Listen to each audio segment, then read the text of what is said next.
All right, everybody.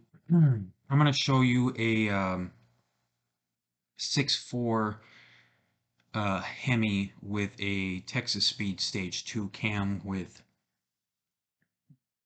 MDS delete and clearly a 6.4. So this is a 392 Challenger, Scat Pack car, whatever.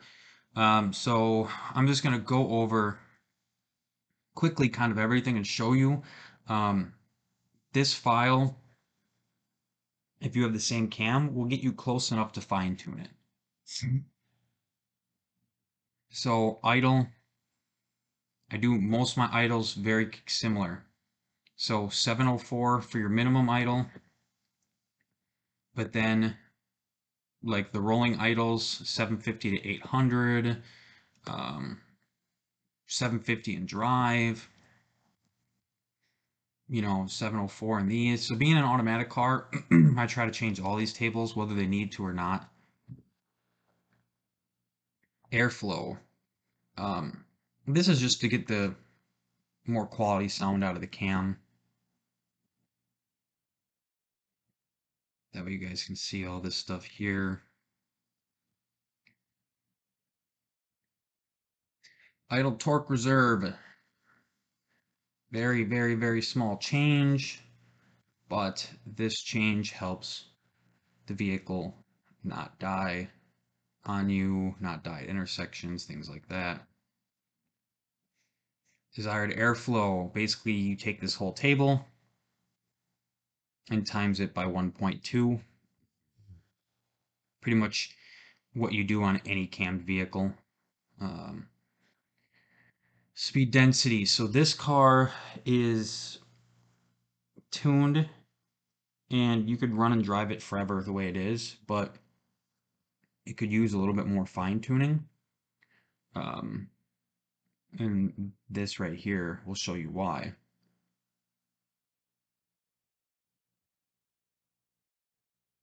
See, what people fail to remember is that VE tables are never perfect like we would like them to be. This is stock. This is how the car is now. So this car hasn't been fine-tuned yet. So this car runs and drives perfect, gets good gas mileage, and based on this, you might not even think that. But what needs to be done here, and this is typically what I do. So once it get into fine tuning, I would take this whole thing here, hit that a couple times, maybe a couple more, go down here, hit that a couple times, and then I would continue to tune it again. Because what we do here, well, let's go take a look real quick here. So when we're doing these fuel tables here, and I have videos on how to do this, so you need to watch the videos on how to tune pulse width. When you keep having to add fuel or take fuel out of here, and it's all identical, you mainly work on the injectors first, okay? Then once this starts to become, hey, add fuel here, take fuel here, add fuel here, take fuel here, then we come over to the speed density part, and then we fine tune this. Because when injectors are like all the way across the board need 10% fuel, it makes sense to do all the injector pulse width first, then come over and adjust the factory VE versus stock. You'll notice one of the biggest things, and you can do this flat out on any car, when you cam it, this idle area, you want to take fuel away. You can see that's what we did. We took fuel away, and this whole area we added fuel. But like I said, this table here will get you started so you can base tune or fine tune everything else. Electric throttle. This was hard because this car wanted to break the tires loose anytime you hit the gas. So if you notice, the resolution goes to 4800. Well, the resolution's at 2100. This will keep the pedal from wanting to snap the tires loose. Get rid of throttle adaptation on the cam. Variable camshaft. I'll just put my settings up here real quick so you guys can pause and see them.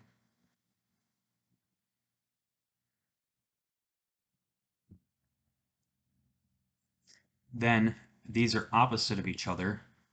They add up to, I thought 270. Let's see, 103 plus, maybe it's a different number, 228 or something. I don't know. I don't remember off the top of my head, but these are all these tables. Now, when you take this one here and this one here,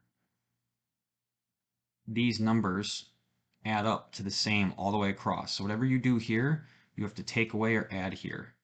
You know, this 103, so you got 128.5. Look down here, 112, 116, 128.5. So, or 228. So they equal 228.5 all the way across. And the numbers can only, whatever, if you raise this number, you have to lower this number. You raise this, you have to lower this. Let's see here. Obviously, we turn the neural network off. Exhaust, you can get rid of this crap.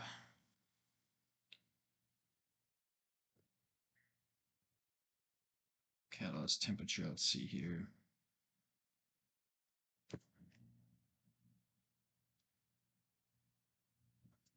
Access. Not sure what that means, but anyway. Startup injector pulse width. This is what I use. Here is pulse width by fuel mass.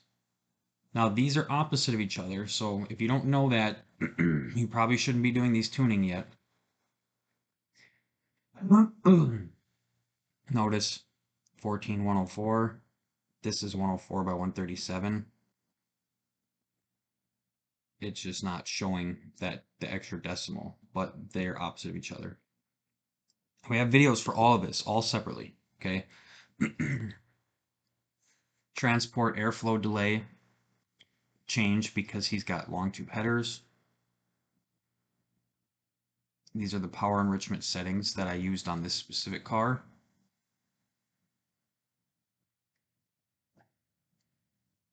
You can go all the way up to 0.5 here, but this car did not like it on the dyno when we dynoed it before the cam, and we've kind of left the settings the same for the enrichment rate. Temperature control, you zero out the cat control. Cut off, this is up to you how to do this. Turn MDS off.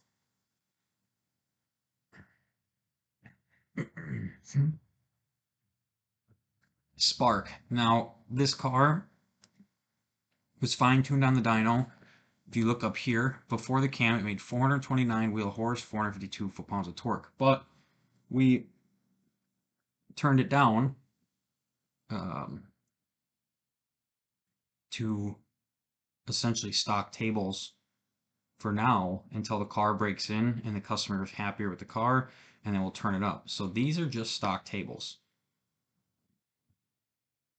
So I can show probably the tune behind this after. Just so you can see what the tables looked like on the NA car. Minimum spark, we just set to negative 15 here. That way it helps the cam sound at idle. We leave the spark retard alone. The knock sensors are left alone as of right now. We do adjust these a little bit higher because of the cam and things like that. It's noisier, so these sometimes do have to get adjusted, but on the Hemis and the 6.4s, it's super risking blowing a motor up, modifying the knock too much. Here is what the stock friction torque table looks like. This is the table that helps control how fast the engine slows down, especially when you come through a stoplight.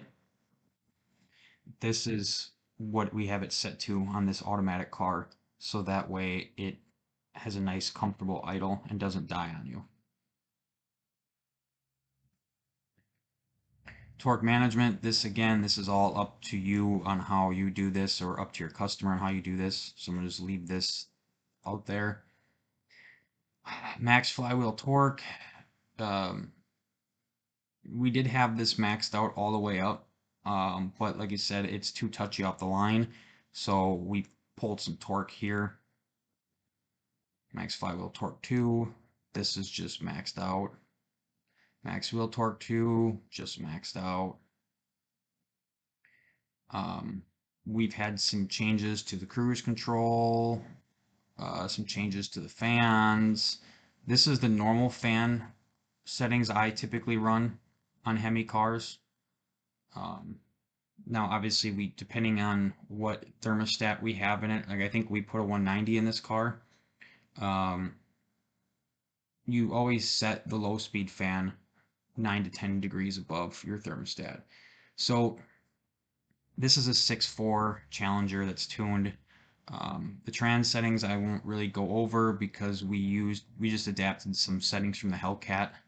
But yeah, this is basically it. Once you get to this point, your main two things are going to be getting these VE tables nice and smoothed out and dialed in. And then after that, after your air fuel has to be absolutely perfect before you go in and start changing these tables. Now, let me see if I can pull up before we cam this car.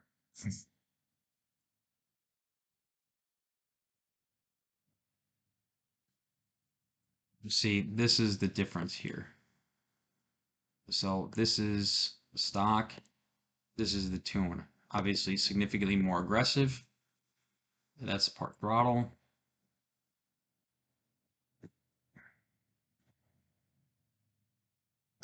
There's wide open throttle. But you can see here, we're pulling 19 degrees here.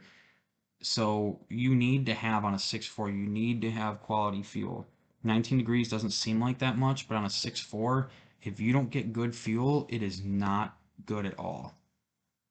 This is stock, this is the tune. You absolutely need to run 93 if you're going to be running these kind of numbers, at least where we live in the country. It doesn't, like I said, it doesn't seem like it's that crazy, but it is.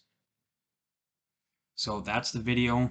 If you have any more questions, you need more videos, please ask and we will try to post them.